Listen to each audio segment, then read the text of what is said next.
presenting by Sri Muni Raj Digital.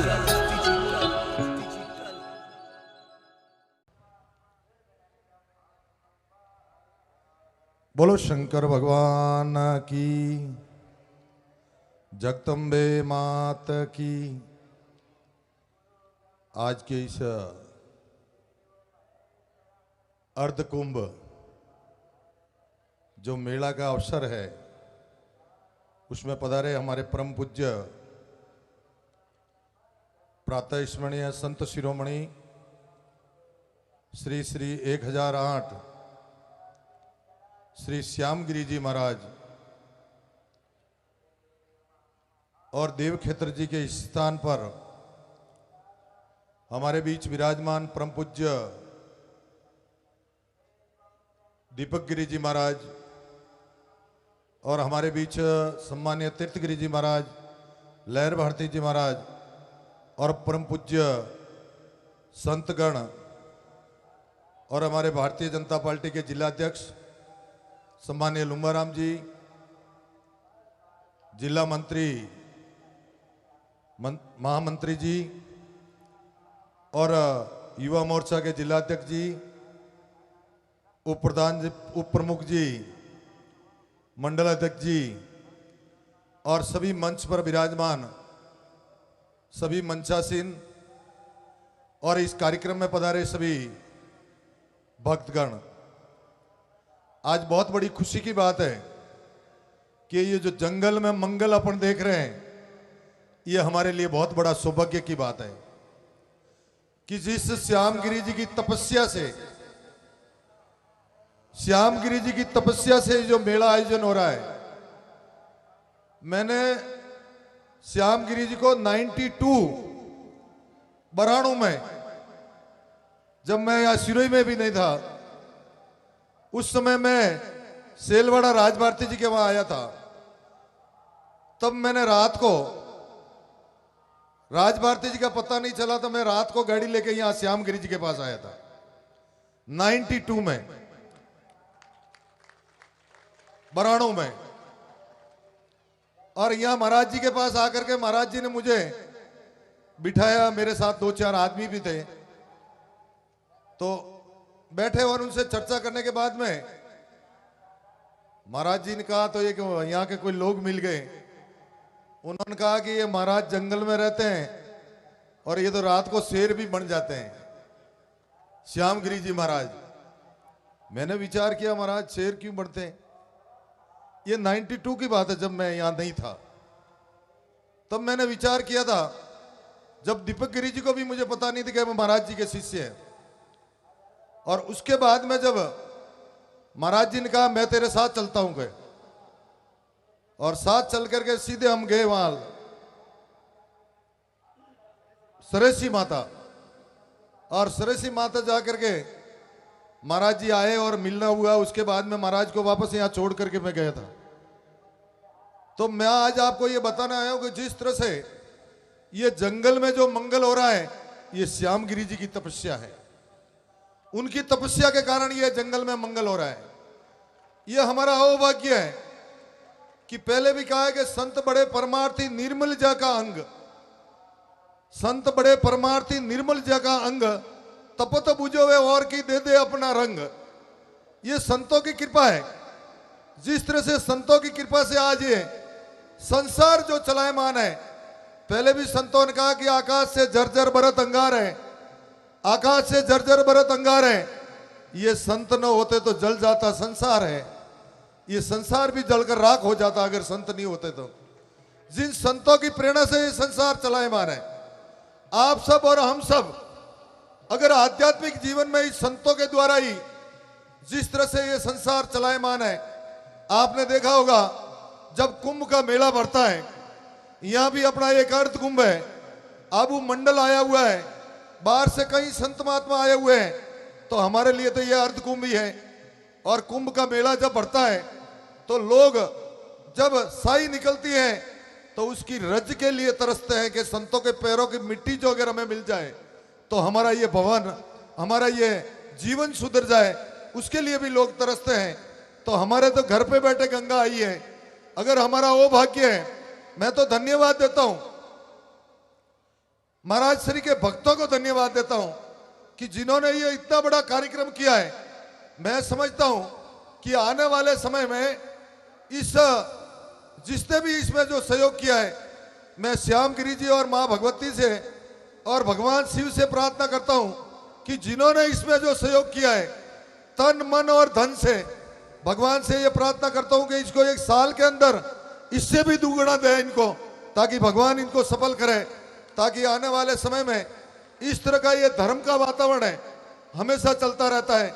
मैं आपके बीच में, मेरे पास में एक गोपालन डिपार्टमेंट है गायों के लिए। मैं आपको बताना चाहता हूं कि 2014 में पूरे हिंदुस्तान में, आज की तारीख में गोपालन डिपार्टमेंट सिर्फ राजस्थान में, पूरे हिंदुस्तान में कहीं नहीं है। पहला अगर गठन किया तो पूरे राजस्थान में किया है, और 2014 के बाद में अभी तक हमने उसके लिए फंड की अलग से व्यवस्था की। जो स्टाम्प ड्यूटी है उस पर 10% एक्स्ट्रा लगा करके 2016 और 17 में हमने 140 करोड़ रुपए गौशालाओं को दिए हैं, 140 करोड़। और अभी हम आगे की इसकी पैरवी करते हुए अभी हमारे पास में 172 करोड़ रुपया आ चुके हैं, और 2018 में हम गौशालाओं को देंगे। ये हमारे लिए बहुत बड़ी सौभाग्य की बात है।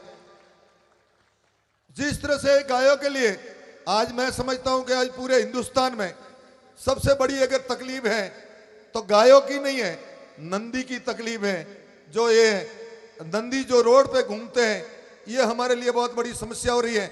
मैं समझता हूं उसके लिए भी सरकार प्रयत्नशील है कि आने वाले समय में, जिस तरह से जालौर जिला में गोलासण एक गांव है जहां 10,000 नंदी एक जगह इकट्ठे किए हैं, और अभी भरतपुर में एक गौशाला है, उसके लिए भी 10,000 इकट्ठे किए हैं।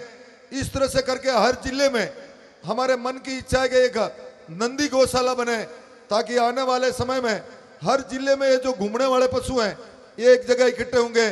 सरकार इनके लिए अनुदान देगी, सरकार इनके लिए व्यवस्था करेगी, ये हमारी भावना है। और जिस तरह से अपन मिलकर आज, मैं आप सबसे एक ही निवेदन करता हूं कि अपन सभी गोपालक हैं, धर्म के लिए अपने बीच में आए हों, तो आप सबसे एक ही निवेदन है कि पूरे राजस्थान में गोवंश है 1,33,00,000। पूरे हिंदुस्तान अपने पूरे राजस्थान में गोवंश है 1,33,00,000, और यहाँ की जनसंख्या है 7.5 साढ़े 6 करोड़। अगर समझ लो एक एक गाय भी अगर अपन ले पकड़ के रख दें तो मैं समझता हूं कि सबको गाय भी नहीं मिलने वाली। परंतु हमारे लिए ये बहुत बड़ी समस्या है। दूध पीते तब तो कहते हैं कि गौ माता है, और दूध पीने के बाद में जब रोड पे छोड़ते हैं तो कि गाय आवारा है, गाय आवारा है, अपन ही लोग कहने लगते हैं। तो आप सबसे मेरा निवेदन है, गाय कभी आवारा नहीं हो सकती। गाय के लिए भगवान कृष्ण ने ग्वाले बन करके उनकी सेवा की है, अपन भी ग्वाले बन करके उसकी सेवा करने के लिए तैयार है। आप सबसे मेरा निवेदन है, गाय का दूध पीकर रोड पर छोड़ता है वो आवारा जरूर है, गाय कभी आवारा नहीं हो सकती। गाय के लिए अपन सभी तत्पर है। और मैं आप सबसे निवेदन करता हूं, हिंदू धर्म में, हिंदू संस्कृति में सबसे पहले गाय की पूजा। आप सबने देखा है, आज भगवान को स्नान कराते हैं तो गाय का गोमूत्र, गाय का गोबर, गाय का दूध होता है, तो भगवान को भी स्नान कराया जाता है। और अपने ऐसे कोई प्राणी इस पृथ्वी पर नहीं है जो भगवान के स्नान के लिए काम आता है। सबसे पहला एक प्राणी है तो गोवंश है, वही भगवान की स्नान के लिए काम आता है। और मैं आपको निवेदन करना आया कि जिस तरह से गाय के अंदर एक सूर्य केतु नाड़ी होती है, और उस सूर्य केतु नाड़ी से उसके दूध जो होता है उसमें स्वर्ण भस्म आती है, और स्वर्ण भस्म से पंचगव्य बनता है, और पंचगव्य से कई बीमारियां ठीक होती है। ये गाय के दूध के अंदर बहुत बड़ी विशेषता है। आप सबके बीच में आज दिन तक गाय के दूध पीने वाले के कभी अटैक नहीं आया होगा, ये आप सब समझते होंगे। भैंस के दूध पीने वाले को अटैक आता है, परंतु आप सब मान लो, अगर गाय का दूध पीना चालू करोगे तो ना तो डायबिटीज, ना शुगर, ये जितनी भी बीमारियां हैं ये पैदा करने वाली है आपके अंदर। मैं आपको एक छोटा सा दृष्टांत बताता हूं। तीर्थगिरी जी महाराज और लहर भारती जी ने बताया था कि एक छोटे से बच्चे को अगर दूध पिलाना चालू कर दो भैंस का, और एक छोटे बच्चे को गाय का दूध पिलाना चालू कर दो, तो उसमें और उसमें दोनों बच्चों में भी संस्कार में अंतर होंगे। कि जिस तरह से अगर भैंस का दूध पीने वाला बच्चा है वो चलते चलते माता पिता को एक हाथ से नमस्कार करेगा, और गाय का दूध पीने वाला बच्चा दोनों हाथों से नमस्कार करेगा। ये इतना फर्क गाय और भैंस के दूध में फर्क होगा। इसलिए आप सबसे मेरा निवेदन है कि आने वाले समय में बच्चों को ज्यादा से ज्यादा गाय का दूध पिलाए, ताकि इस हिंदुस्तान की धरती पर अपन सभी को, इस धरती माता के लिए अपन सभी समर्पित होकर के इसके लिए काम कर सके। आपके बीच में मैं स्वामी दीपक गिरी जी महाराज के चरणों में वंदन करते हुए, मैं पूरे आबू मंडल के संत महात्मा यहाँ पधारे हुए हैं, यहाँ की जनता जितने भी पधारे हुए हैं, उनके चरणों में वंदन करते हुए मैं मेरी वाणी को विराम देता हूँ। आप सबके मेरे बीच में एक बार दोनों हाथ ऊपर करके बोलो शंकर भगवान की, सनातन धर्म की, गौ माता की, अपने अपने माता पिता गुरुदेव की जय हो।